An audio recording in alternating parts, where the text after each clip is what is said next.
Boa tarde, está no ar o programa Soberania em Debate, uma iniciativa do movimento SOS Brasil Soberano, idealizado pela FICENG, Federação Interestadual de Sindicatos de Engenheiros, e pelo SENGE-Rio, Sindicato dos Engenheiros do Estado do Rio de Janeiro.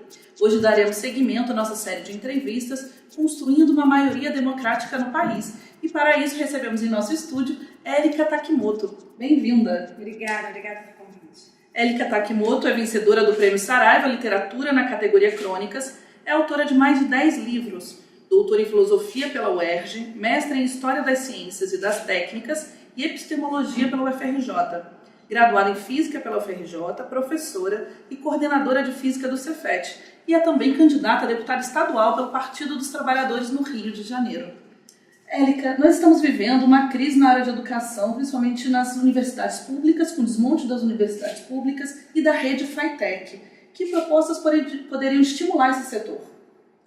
Olha, em relação à educação pública, a gente, como já disse, Darcy Ribeiro, essa falência da educação pública é um projeto, né? Você vê que está dando muito certo, já tem algum tempo que está dando muito certo.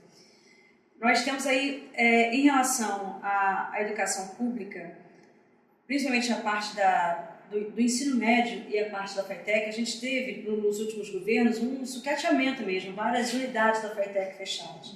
Então, e você vê uma coisa assim que tem tanto potencial de gerar, né, uma mão de obra tão qualificada, de estudar exatamente, de movimentar cada região do estado do Rio de Janeiro.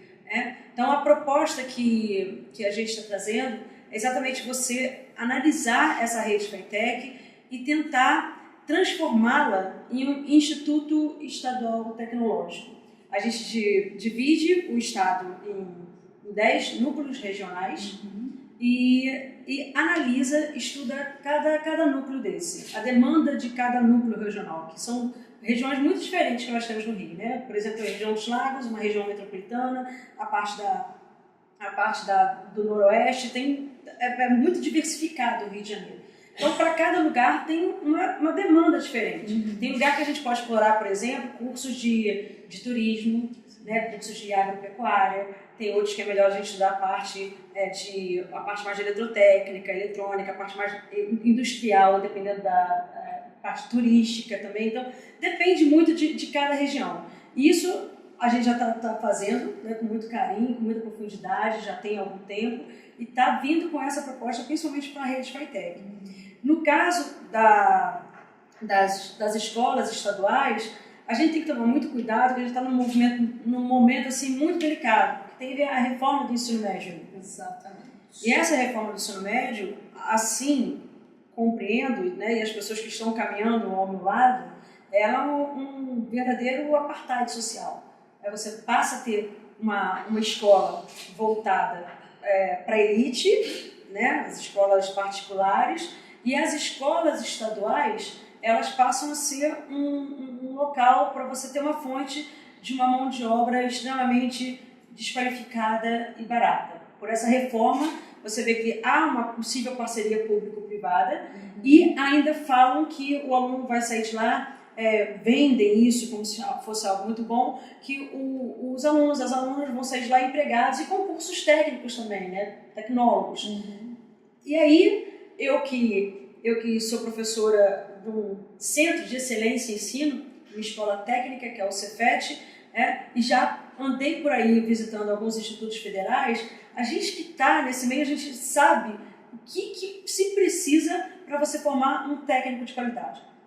É importante observar também, quando a gente fala em educação, a gente fala quando a gente está formando técnico, o que a gente está querendo dizer com isso? Isso é importante observar. Quando eu falo assim, formar técnico, como eu venho de uma escola técnica, como eu estou falando, um centro de excelência, lá nós temos aulas de filosofia, nós temos aula de sociologia, nós temos aulas de arte. O aluno é muito estimulado a debater, a falar, a contextualizar, a pensar sobre a realidade, a refletir sobre a realidade que ele vive. Além disso, ele, óbvio, ele aprende o conteúdo, a parte técnica que ele vai precisar para trabalhar. Então, quando eu falo formar um técnico, não é um mero uma mão de obra que faça um movimento mecânico somente, certo? É um cidadão completo para atuar numa sociedade. Então, com essa reforma do ensino médio, como ela está lá, abre a possibilidade, uma possibilidade muito grande e demasiada assustadora da gente colocar no mercado exatamente o oposto disso que eu falei. É o mero apertador de parafuso, sem conseguir refletir sobre a realidade que ele vive, sem ter uma sensibilidade trabalhada, que a gente trabalha essa sensibilidade exatamente com as aulas de história, de filosofia, de arte, educação física, quando você está trabalhando esporte coletivo. Então, tem a possibilidade, por essa reforma do ensino médio, de você ter 40%, quiçá 100%, dependendo do segmento, de ensino à distância. Então, o ensino à distância, você tira exatamente o cara do local de convívio, do local que a gente aprende lidando um com o outro, né? Então, tira isso do adolescente, né, do cara que está se formando, o que fica? Fica exatamente um mero apertador de parafuso, uma pessoa que a gente não está... E uma pessoa, quando eu falo apertador de parafuso, é o cara que está fazendo parte de uma máquina, para a máquina funcionar. É claro que o técnico, numa linguagem muito simplista, ele de certa forma, ele faz parte dessa máquina para a máquina funcionar. Só que o técnico que a gente pensa em formar, quando a gente fala de educação técnica, é uma pessoa que tenha noção que se ela sair dali, a máquina para como um todo. Para que serve essa técnica? Para que visão de mundo? Entende? É um ser humano muito mais, com uma formação muito mais humanizada, muito mais integrada, que ele valorize, que ele tenha noção do valor que ele tem para a sociedade. E isso não se consegue, pela reforma do ensino médio, não consegue. Então a gente tem que ficar muito atento, a gente tem um trabalho muito sério a fazer. Primeiro, a gente tem várias escolas estaduais que não tem sequer professor, que não tem quadro, que não tem ventilador, que não tem ar-condicionado, que não tem bibliotecas, que está tudo defasado. A gente não tem isso.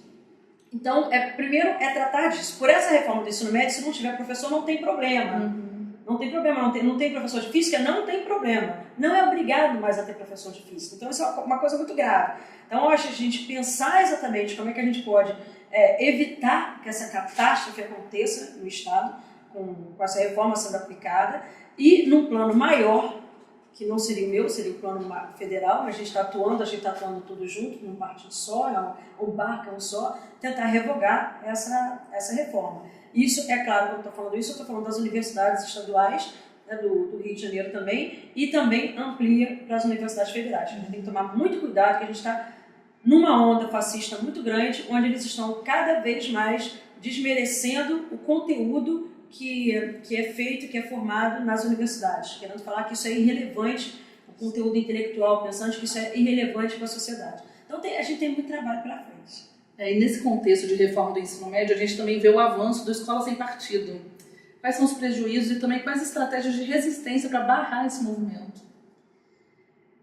Pois é triste, né? É triste, porque enquanto a gente está pensando na educação, enquanto a gente está... Eu sou professora do Cefet, sou professora há muito tempo, sou professora há 25 anos praticamente. E esse curso, essa minha pós em filosofia, doutorado em filosofia, me fez repensar sobre todo o sistema tradicional de ensino. E eu já mudei a minha metodologia em sala de aula há muito tempo. Por exemplo, eu não vejo o menor sentido em você ficar ensinando o tempo todo o aluno a ficar só respondendo. Já não vejo mais sentido nisso, certo? Não vejo... A escola modificou. Hoje, antigamente, a gente ia para a escola para que a escola passasse informação. Hoje a gente tem informação na palma da mão, literalmente, com o smartphone. Então, se a gente tem informação na palma da mão, para que eu vou na escola assistir uma aula que ela, de repente, ela tem muito melhor, certamente ela tem melhor na internet. Então, a escola não pode mais ser esse local onde passa mera informação, onde o aluno fique adestrado a fazer um determinado tipo de resposta. Tem que ser um local onde você pegue essa informação e transforme essa transformação em sabedoria. Como é que você faz isso? Né? A gente tem metodologias para isso, exatamente fomentando o debate, fomentando que o aluno pergunte, que reflita sobre uma série de coisas.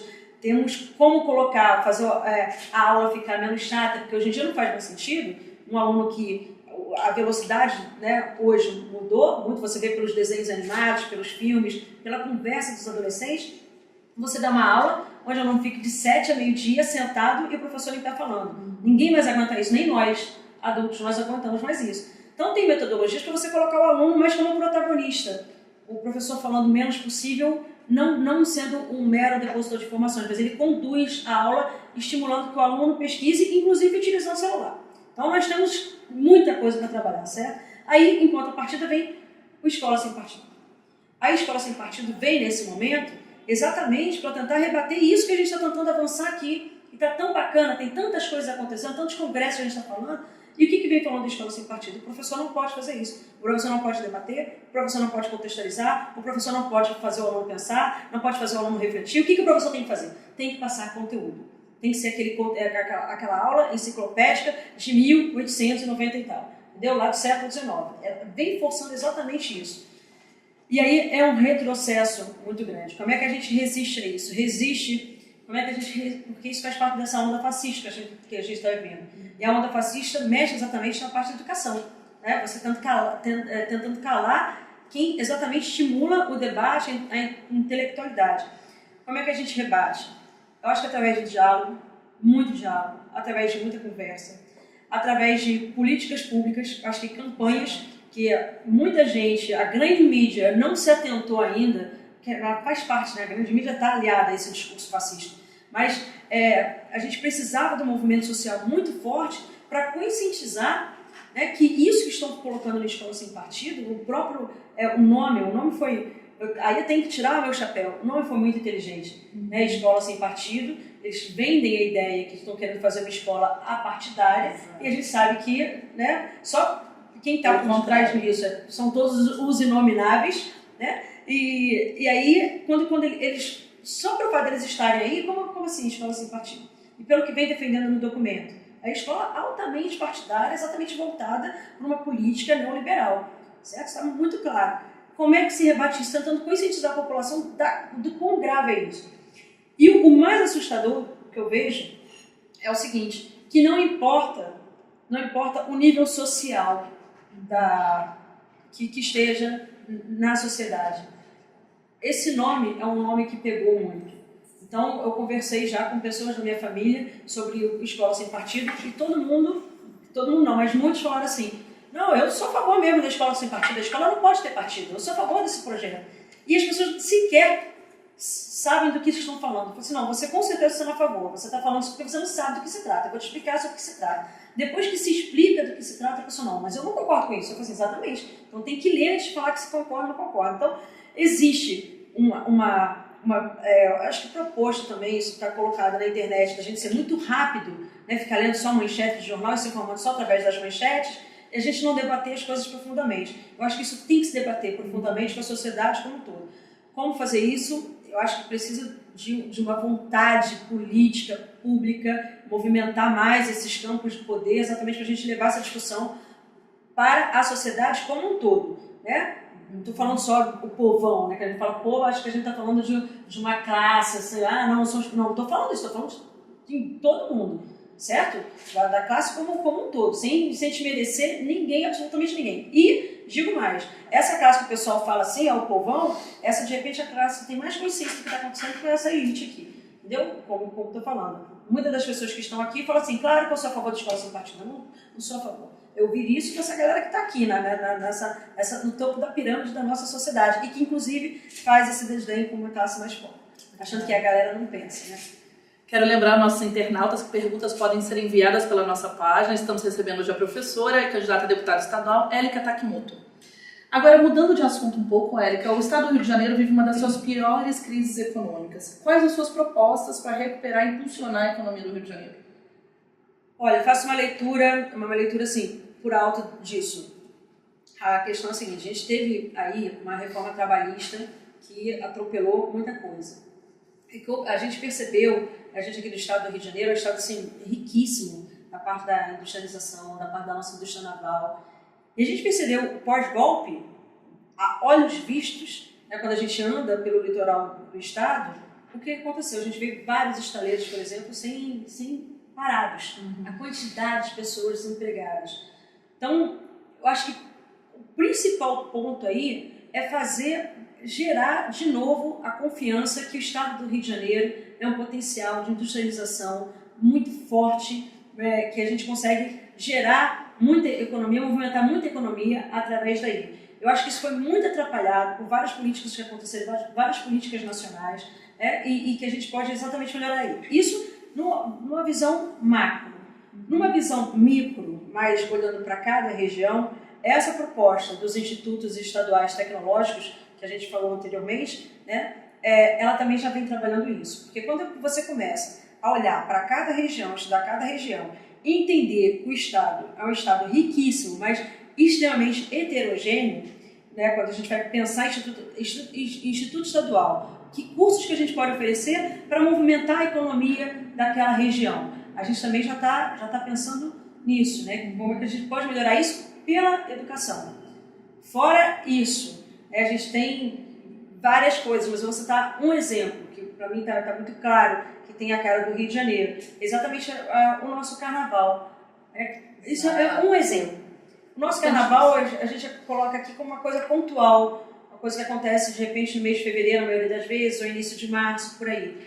O carnaval ele tem um potencial para movimentar, para gerar emprego, um potencial muito grande que vai de janeiro a janeiro, na parte turística, na parte histórica, na parte social. O quanto que você pode gerar de mão de obra vindo para o carnaval. Então tem vários pontos que eu estou falando que a gente pode na versão macro, industrial, na versão média, que a gente pode mexer por regiões, e na versão exatamente das economias mais locais, no exemplo que eu estou te dando do carnaval. A gente pode fomentar, pode ver o que a gente pode fazer, nesse caso, para recuperar a confiança nessa parte, nesses setores da nossa sociedade.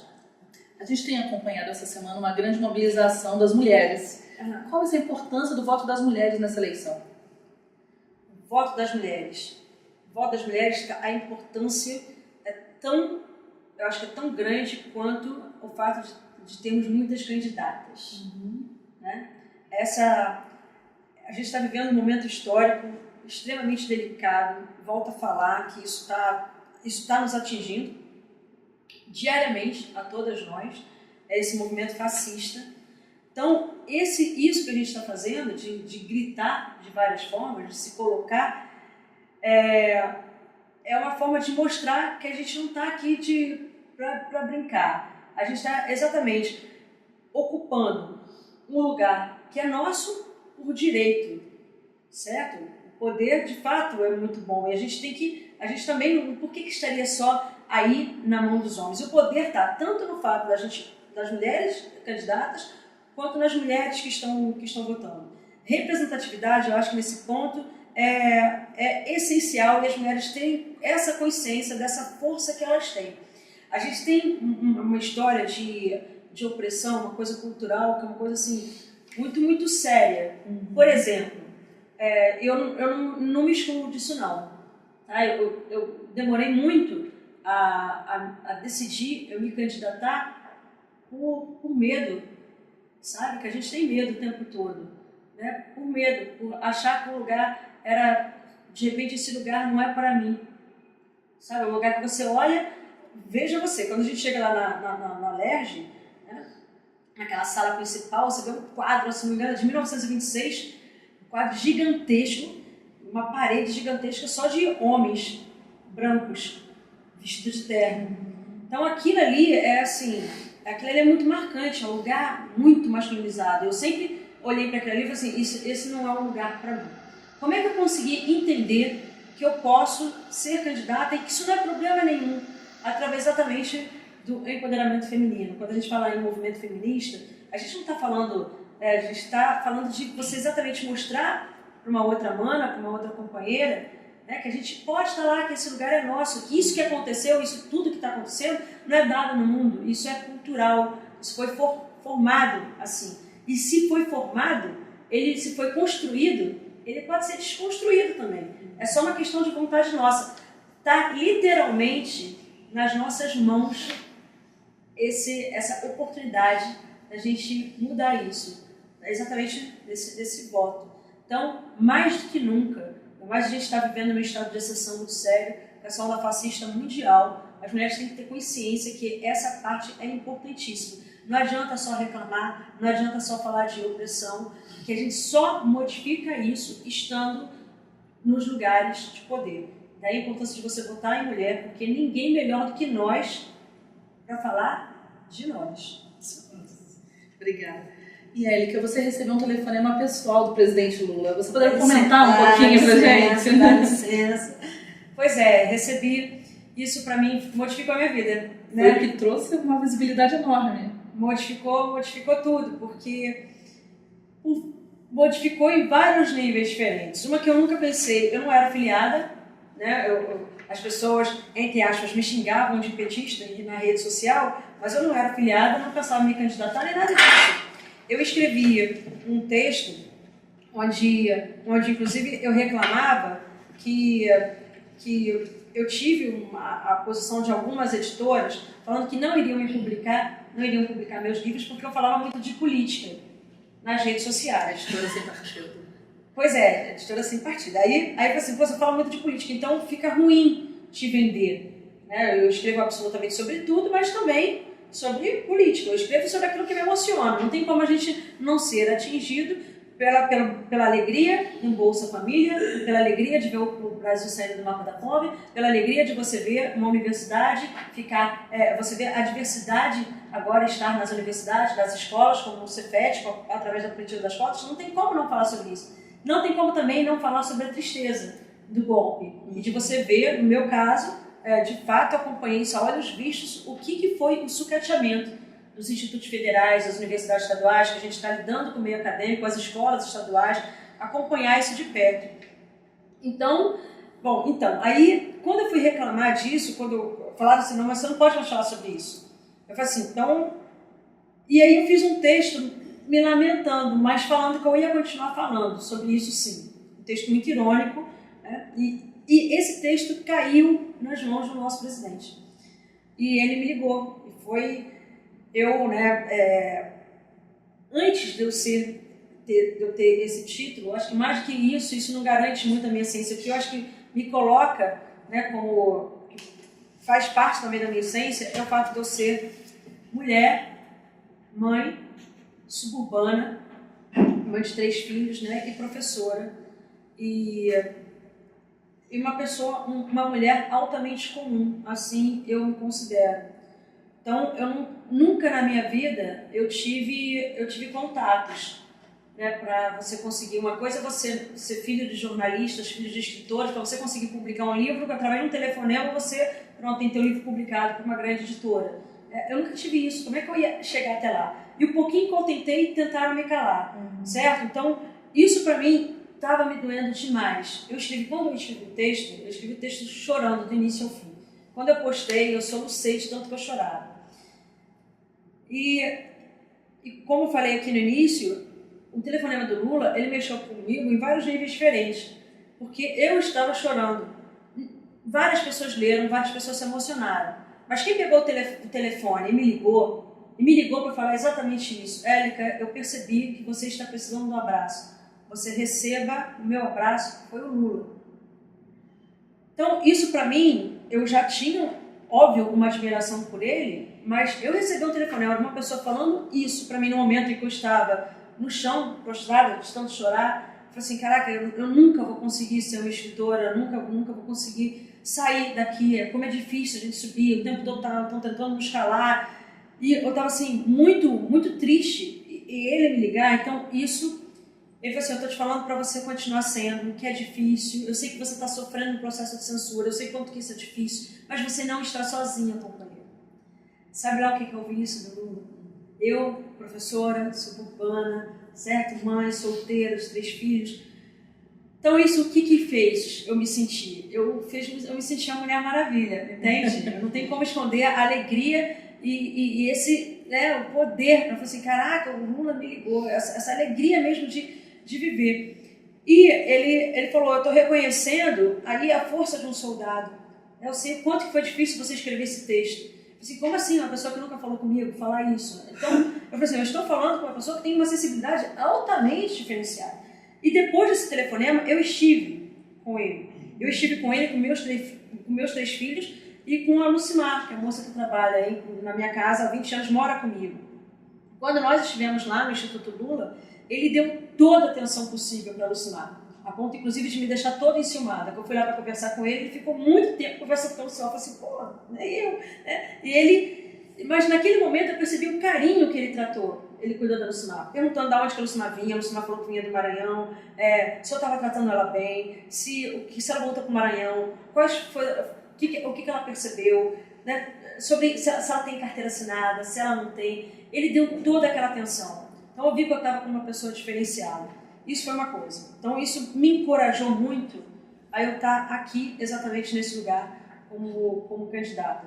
Ele foi uma outra pessoa que me fez entender, do jeito dele, que se não for eu a ocupar esse espaço, vai ser uma pessoa que de repente não vai representar as minhas dores, os meus anseios, né?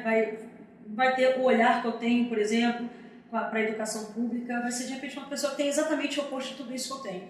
Então, que seja eu a tentar ocupar esse lugar. E falando em internet, né, você é uma usuária das redes sociais, uma usuária forte, intensa. Quais são as estratégias que você utiliza tanto para segurança, nesse ambiente de violência que a gente vive nas redes sociais, e também de resistência? Olha, de segurança, assim, a gente... É complicado falar isso, né? A estratégia que eu uso de segurança. Porque isso é meio paradoxal. Por exemplo, muita gente fala, desde o início, eu uso a internet há muito tempo. E eu exponho a minha vida há muito tempo na internet. Mas a minha exposição não é uma exposição gratuita. Por exemplo, eu escrevo. Então, a minha exposição sempre é de uma forma artística, literária. É que eu costumo colocar. E muita gente, por exemplo, fala assim, é muito perigoso você falar onde você está. É perigoso? É, mas ao mesmo tempo é muito seguro eu falar onde eu estou. Né? Porque se acontecer alguma coisa, as pessoas sabem aonde eu estou, né? Com quem que eu estou andando. Então, estratégia assim, de segurança, é claro que depois dessa onda fascista, por exemplo, eu não ando mais sozinha. Em termos de internet, eu procuro evitar alguns assuntos que eu acho que podem ser mal interpretados, ou que a gente não consegue debater. Por exemplo, tem um tema altamente polêmico que diz respeito a todos nós, ao Brasil inteiro, mas o estado do Rio de Janeiro, principalmente, que a gente está sob intervenção sobre a parte da segurança. Então, eu lançar um debate desse na internet, sem que a gente esteja olho no olho e consiga aprofundar um tema, eu posso ser muito mal interpretado. Então, é um assunto que eu evito. Claro, eu estou aberta para falar sobre isso em qualquer outro meio, para a gente ficar discutindo horas e debatendo o tempo profundamente. Por que eu evito? Porque há na internet esse termo da lacração, essa galera a galera da lacração. E eu tenho horror a isso. E as pessoas me colocam como Élica lacradora. O lacradora é a pior coisa, o pior título que uma pessoa pode me dar. Porque o lacrar é você fechar para o debate. Lacrou, não tem mais discussão. Não, o tempo todo eu estou exatamente querendo abrir para o debate, exatamente para aprender também, que sempre tem alguém que está vendo uma coisa diferente do que eu estou vendo, dependendo do lugar onde ela esteja, certo? Jamais a verdade absoluta estaria comigo, então a gente tem que abrir para o debate. Então, quando a gente coloca, se eu colocar, por exemplo, um texto que até defenda alguma coisa em termos de segurança, pode vir um punhado de gente, inclusive com as melhores das intenções. Olha aí, Élica lacradora, que não sei o que, lacrou, falou tudo. Não falei tudo, eu estou querendo abrir para o debate. Então eu senti que tem certos temas que a gente tem que tomar muito cuidado, que a internet não é o melhor lugar para a gente debater. Em termos de resistência, na internet, eu acho que mesma coisa. A gente colocar temas onde que a gente consiga debater minimamente e sempre abrir para o debate. Essa forma de resistência. Sempre perguntando, sempre usando o respeito, evitando ao máximo possível a tática que é usada do outro lado, que é uma tática horrorosa, que é a parte de você ficar xingando, de você ficar colocando os assuntos no debate somente em manchetes. A gente conseguir exatamente aprofundar o tema e, principalmente, nesse momento que a gente está vivendo, mostrar para as mulheres, eu acho que esse movimento está acontecendo, a gente está tendo muito sucesso, mostrar para as mulheres que mais do que resistir, a gente pode existir nos espaços de poder. Então, por aí. Obrigada. Estamos ao vivo com Elika Takimoto, já temos perguntas dos nossos internautas. A Renata Tavares pergunta, quais são os temas dos seus livros já publicados? Os temas são vários, né? Porque eu tenho um problema, que eu não sei se é bem um problema, mas eu não consigo nunca focar numa coisa só. Então, eu sou formada em Física, o mestrado em História, o doutorado em Filosofia, tenho prêmio na Literatura. Então, os livros são sobre isso. Eu tenho livros de Física de Partículas para criança. Eu tenho um livro de Filosofia da Ciência para adolescente, que é Como Enlouquecer Seu Professor de Física. Embora o nome seja mega divertido, o livro ele faz uma discussão filosófica profunda sobre o conceito da inércia, por exemplo, nesse livro. Eu tenho um livro falando sobre beleza, uma beleza suburbana. O título do livro é exatamente Beleza Suburbana, onde eu falo das relações que existem só no subúrbio, muito típica do subúrbio carioca, uma relação que a gente faz uma relação de família, lá, mais que uma relação de amizade, é uma coisa que só existe nas regiões, eu acho, mais periféricas. Eu não vejo isso acontecendo, não estou querendo falar que lá é melhor, que é pior, nada disso, mas tem uma relação lá, um jeito que a gente lida, né? Quanto mais para a periferia, eu acho que mais essa relação é assim. No subúrbio carioca tem um livro sobre isso, tem livro sobre sofrência, né? Porque nós mulheres, nós sofremos muito, né? E a gente está nessa onda, nessa onda assim, do feminismo, do empoderamento, e não importa a idade, se tem 15, 25, 35, 45, 55, a gente está aprendendo a caminhar nessa sociedade que ainda oprime, mas que ao mesmo tempo empodera. Então tem um livro tenso, logo escrito, um livro muito para o público feminino, foi quando eu me separei, e depois que eu me separei, ficar com 3 filhos separada numa sociedade altamente machista como a nossa, não é uma coisa simples, né? Então as pessoas falam assim, ele é muito forte. Não tem nada, não tem nada, acho que eu sou, sei lá, não tenho fragilidade, muito pelo contrário, a fragilidade o tempo todo, e esse livro eu exponho exatamente essas fragilidades. Eu acho que não tem problema nenhum a gente expor o quanto que a gente é frágil, contanto que a gente não tenha consciência que a gente não está sozinha desse lado, certo? Se tem várias mulheres que estão dividindo a mesma dor, isso sim fortalece. Mas o fato de eu me colocar, eu sou frágil, isso para mim não é um problema, entende? Quando eu falo assim, eu tô com medo, as pessoas, você não pode falar isso. Eu falo assim, mas eu tô com medo, eu não posso mentir que eu tô com medo. Exatamente agora, como candidata, eu tenho medo, né? Quando eu falo isso, aparecem várias outras candidatas falando, mano, eu tô com medo também, mas a gente vai junto, é com medo mesmo. Então, isso que aparentemente é uma fraqueza se transforma numa força. Então, tem esse livro tenso logo escrito, tem livro de história da física também, então os livros são tão diversos assim quanto... Vai sair um livro agora, que é o Filosofias, que é um livro só de crônicas envolvendo os meus 3 filhos. Ou seja, tem várias coisinhas diferentes, né? Além dos livros infanto-juvenis que você escreve, que ações a gente pode fazer para estimular o interesse de meninas e mulheres nas áreas de ciências e exatas? Eu acho que é o mesmo caminho que a gente usa no campo da política. Certo? Essa questão de representatividade é uma questão muito forte, porque assim como eu fui vendo mulheres chegando no poder, eu falei assim, cara, se elas estão ali é porque dá para chegar. Idem acontece na vida acadêmica, principalmente na parte das ciências exatas, que é um ambiente muito, muito masculino ainda. Quando é difícil, por exemplo, numa faixa etária, você vê mulheres engenheiras ou mulheres que fazem física. Na minha época, que eu fiz física, que tem uns 20 anos atrás, uns 25, né? Aí quando eu fiz física, de 120 alunos, né, 10 eram meninas. Então, a proporção, né, é assustadora. E como é que você reverte exatamente isso? E quando a gente estava lá, a gente estava meio assustada. Exatamente, cara, eu me formei, olha aqui, eu consegui. Não é porque eu sou mulher que eu não possa, porque esse negócio de cultura está aí para cegar mesmo. Quando você vê um ambiente com muitos homens, a gente começa a acreditar que, isso não é coisa para a mulher fazer. Mas se você vê uma mulher ali fazendo, fala assim, não, isso é possível. Então, exatamente aumentando a representatividade, colocando, né, as mulheres para falar. Tem muitas mulheres que são cientistas, muitas mulheres doutoras, e não só da nossa época, como em outras épocas também, que as pessoas desconhecem a história. E essa história foi omitida por um propósito muito grande também. Que a gente resgate essa história dessas mulheres e que a gente dê o máximo de espaço para mostrar para as outras que estão chegando, olha aqui, olha eu aqui.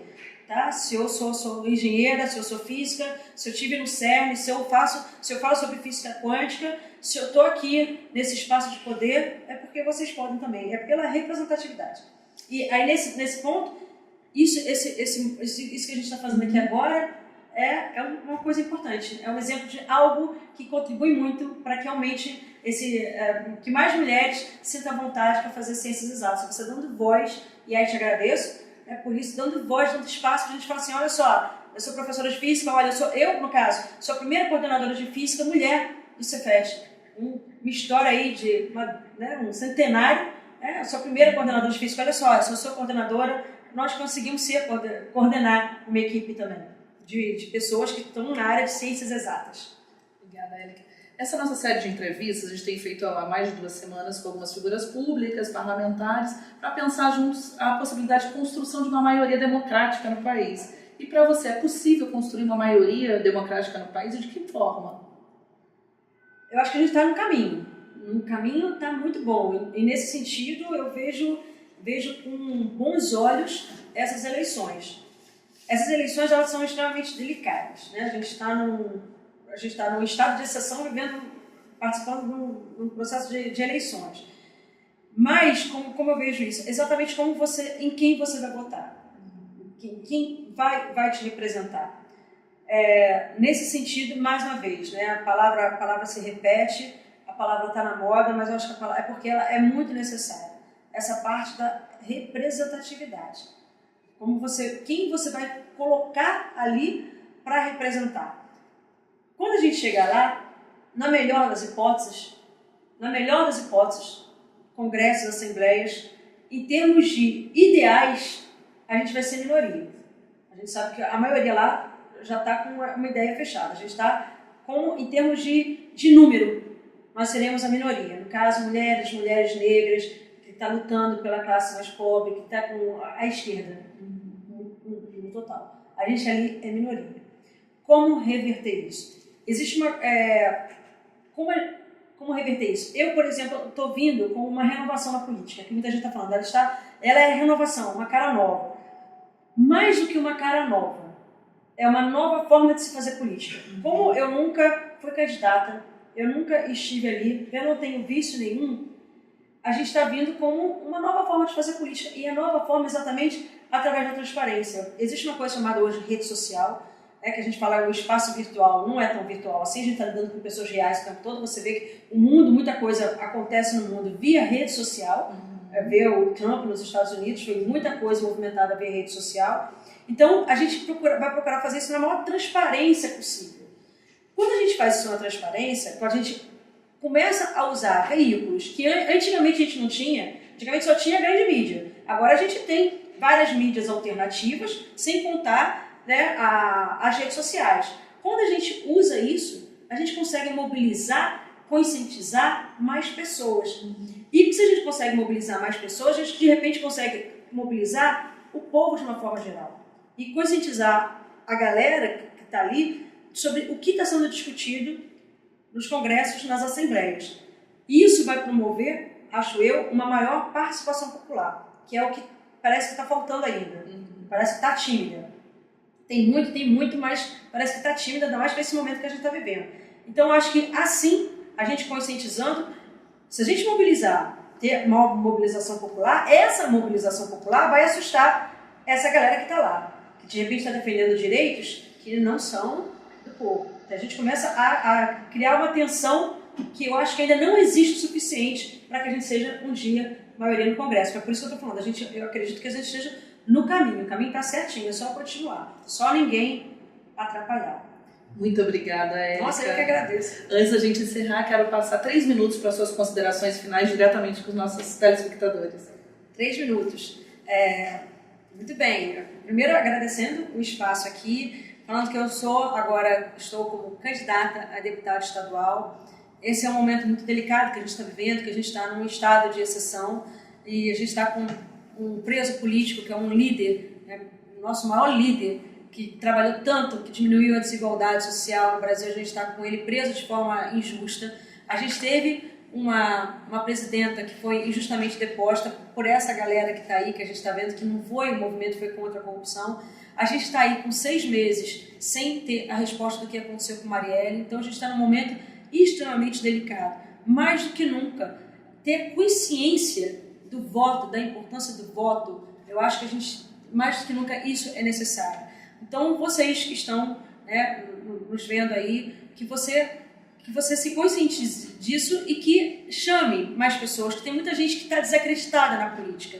E exatamente, por que está desacreditada na política? Porque isso sempre existiu dessa forma. Agora a gente tem várias, não somente eu, há várias outras candidatas e candidatos também, né? Não vou falar só de mulheres também não, tem muitos homens aí que estão falando muito bem, que estão conseguindo entender bem sobre a pauta feminista. É claro que eu não acredito que vai representar tão bem quanto nós, mas tem muitos candidatos e muitas candidatas muito bons para pensar com carinho na importância, mais do que nunca, do voto nessas eleições que acontecem agora. Estudem bem as propostas, estudem bem os programas, não precisa ficar desacreditado da política, porque não tem outra forma, infelizmente, ou felizmente, não sei, outra forma de se mudar tudo que a gente está vendo pela política. A gente está aqui exatamente para isso. Estou eu aqui, colocando meu nome à disposição, com muita animação, com muito medo, não posso deixar de falar, mas com muita animação, muita disposição para a gente exatamente fazer uma política diferente e tentar mudar, tornar o Brasil mais feliz, o Brasil feliz de novo.